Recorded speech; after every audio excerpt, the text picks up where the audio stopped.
लोकसभा चुनाव के मद्देनजर भिंड दतिया लोकसभा चुनाव के मद्देनजर कांग्रेस से भिंड दतिया लोकसभा सीट के प्रत्याशी फूल सिंह बरैया के समर्थन में आज राहुल गांधी ने आज एमजीएम ग्राउंड पर जनसभा को संबोधित किया। उन्होंने अपने संबोधन में आम सभा को संबोधित करते हुए कहा कि देश के प्रधानमंत्री मोदी भारत का संविधान खत्म करने की साजिश रच रहे हैं। राहुल गांधी ने मंच से हाथ में संविधान की किताब मंच से हिलाते हुए कहा कि ये मामूली किताब नहीं है। आज़ादी के पास किसानों, गरीबों, मजदूरों, पिछड़ों, आदिवासियों को जो कुछ मिला है उस किताब के कारण मिला है। अब पीएम ने, अमित शाह ने और उनके सांसदों ने मन बना लिया है कि वो अब जब चुनाव जीतेंगे इस किताब को फाड़ कर फेंक देंगे। लेकिन मैं बात कहने जा रहा हूं कि ये भारत का संविधान हिंदुस्तान के लोगों की आत्मा है और दुनिया में कोई भी ऐसा व्यक्ति नहीं है जो इसको बदल सके। ये संविधान हिंदुस्तान के लोगों की आत्मा है। कांग्रेस पार्टी और बाबा साहब अम्बेडकर ने हिंदुस्तान की जनता की भावनाओं को समझकर और उनके हितों को सुरक्षित रखने के लिए संविधान बनाया। इसको हम ऐसे मिटने नहीं देंगे। इसलिए ये 2024 का चुनाव संविधान सुरक्षित करने के लिए अहम योगदान देने वाला है। इसके साथ उन्होंने कहा कि 8,500 रुपये प्रति माह देकर महिलाओं को लखपति बनाएंगे तथा युवाओं के लिए अभी देश में जहां 30 लाख पद खाली हैं उन्हें सरकार बनते ही तत्काल भर दिए जाएंगे। कि ये किताब फेंक दी जाए और देश को 20-25 अरबपति चलाएं। हिंदुस्तान में पब्लिक सेक्टर बना, गरीबों को आरक्षण मिला, सेना में आपकी भर्ती होती है,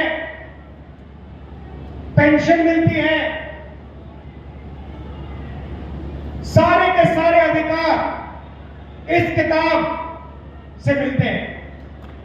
ये जो चुनाव है, ये जो चुनाव हो रहा है, लोकतंत्र जो है जिसने दलितों को, पिछड़ों को, आदिवासियों को, गरीब जनरल कास्ट को आवाज दी, वो सब खत्म हो जाएगा अगर ये किताब खत्म हो जाएगी। माताएं जो बैठी है, ये बात को समझिए, ये मामूली किताब नहीं है।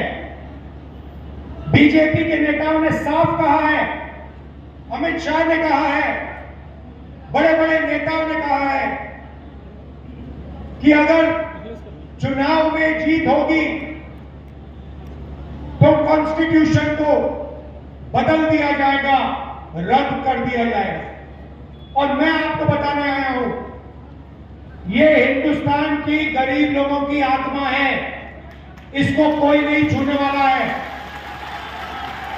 दुनिया में कोई शक्ति नहीं है जो इसको बदल सके। ये बीजेपी वाले सपने देख रहे हैं।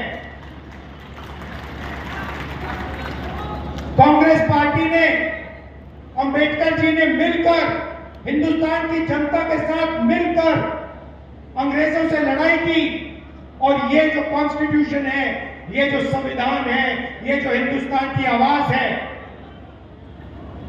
ये हमने बनाया। मीडिया नहीं दिखाएगा, देख लेना, शर्त लगाऊंगा। मैं आपको क्रांतिकारी चीजें बोलने जा रहा हूं जो आपको हिला देंगी। 3-4 मिनट ताली बजेगी आपकी, मगर मीडिया नहीं दिखाएगा। सबसे पहले, अगर नरेंद्र मोदी 22-25 अरबपति बना सकते हैं तो कांग्रेस पार्टी करोड़ों लाखपति बना सकती है। ये महिलाएं हैं यहां। अब जो मैं कहने जा रहा हूं पुरुषों को अच्छा नहीं लगेगा, मगर मैं साफ बोल देता हूं, गुस्सा मत होना मुझसे, गुस्सा नहीं होना है।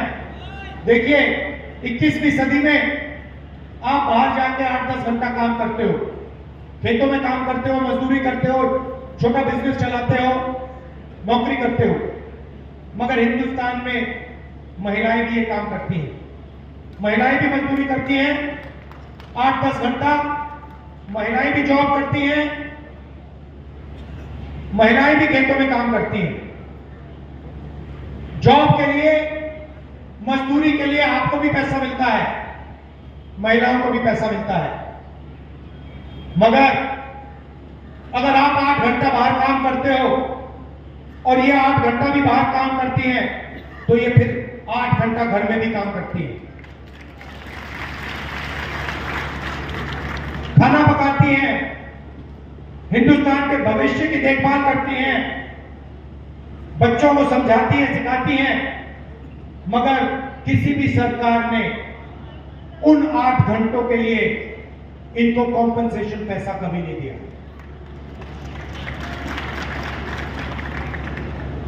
सही बोला मत बोला? सही बोला।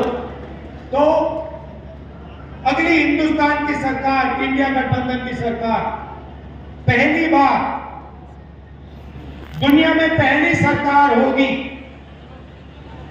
जो इन महिलाओं को, ये जो घर में काम करती हैं, 8 घंटे जो भविष्य की देखभाल करती हैं, उसके लिए पैसा देने जा रही है। 50 साल पूरे जीवन में उन्होंने नहीं किया, उसकी ज़्यादा आज राहुल गांधी की ओर पूरा देश टकटकी लगा देख रहा है। राहुल गांधी हर वर्ग को खुशहाल बनाने के लिए काम करते हैं और नरेंद्र मोदी जी और भारतीय जनता पार्टी पूंजीपतियों का विकास, उनके खुशहाली के लिए काम करती है। इसीलिए आम आदमी